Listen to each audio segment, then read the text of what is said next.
A critical moment in your child's football season isn't just the moment they got injured.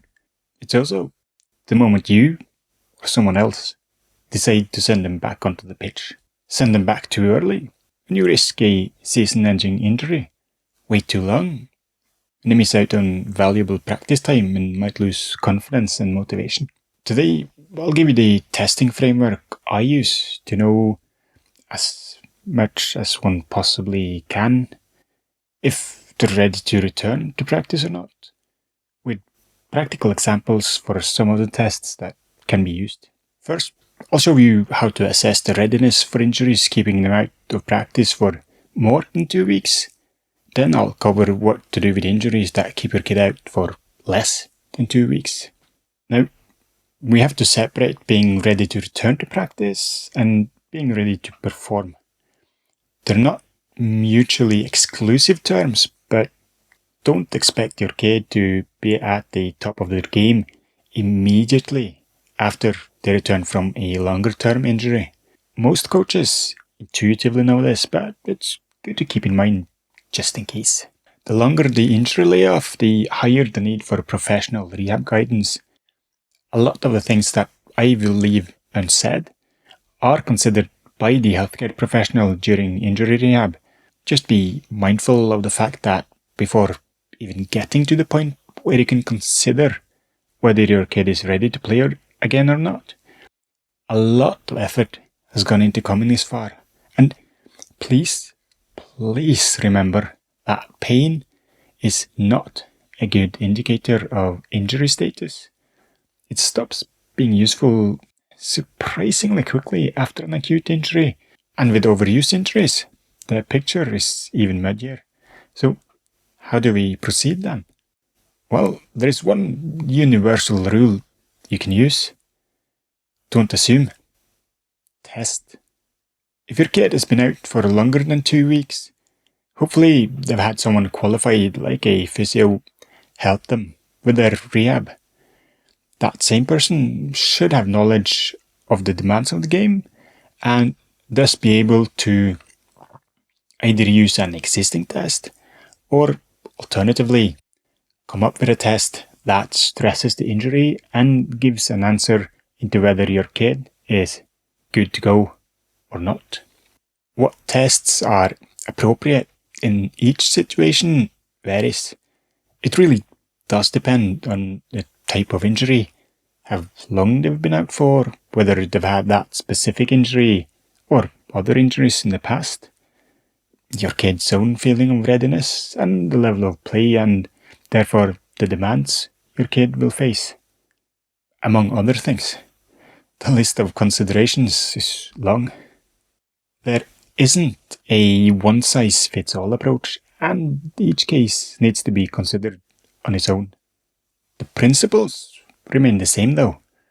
Your kid must be strong enough, be able to produce enough force quickly, explosiveness, and should be in control doing it.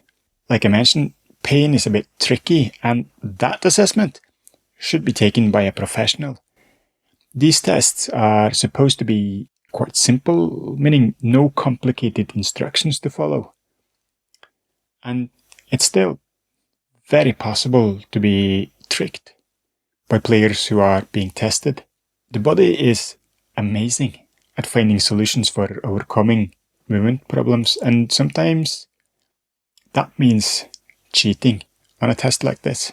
It's possible to pass each of these tests I describe without actually stressing the injury by compensating and that get the outcomes we're looking for without being ready. That's why the following are just examples of how one can apply the principles of knowing when a kid is ready to return to practice. They're not medical advice. How can we test strength then? If you've got access to an isokinetic dynamometer, use that. Otherwise, we need to figure out something else.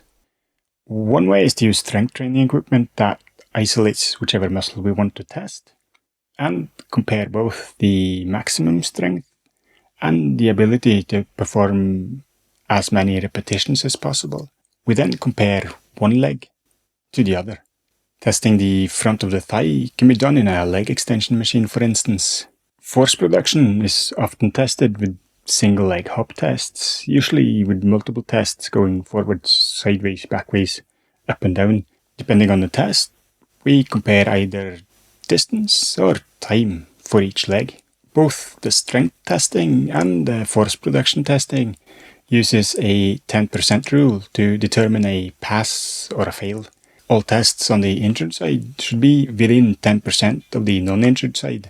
So if your kid can do 30 kilos on their non-injured leg in the leg extension machine, but only do 25 kilos on their injured leg, that's a difference of 17%, resulting in a failed test. If your kid has passed all the relevant strength and force production tests, how can we actually test being in control then? Well, that's a hard challenge. A skill that professional clinicians spend years trying to hone, and that we in some ways can measure using lab-grade equipment. Since most of us do not have access to biomechanics labs, we have to do with either the eye test or the video test.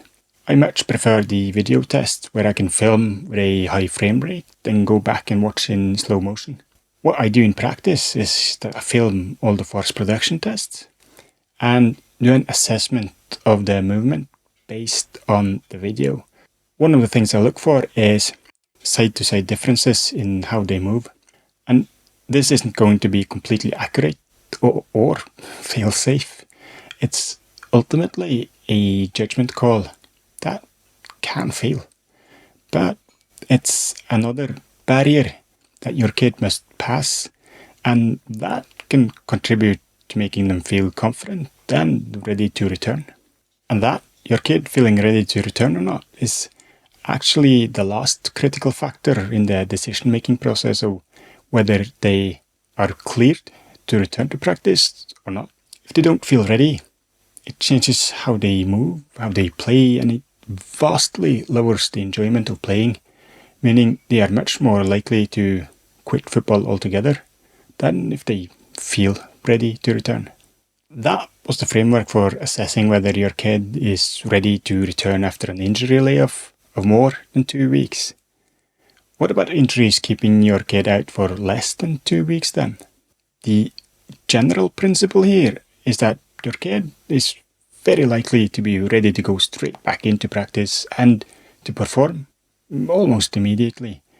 The caveat is that if they've been lying in a bed for a week or more, they need at least the same length of time to ease into practice again before fully participating. That's not a hard rule, but something I find to be a useful rule of thumb that works pretty well in the real world. So there you have it.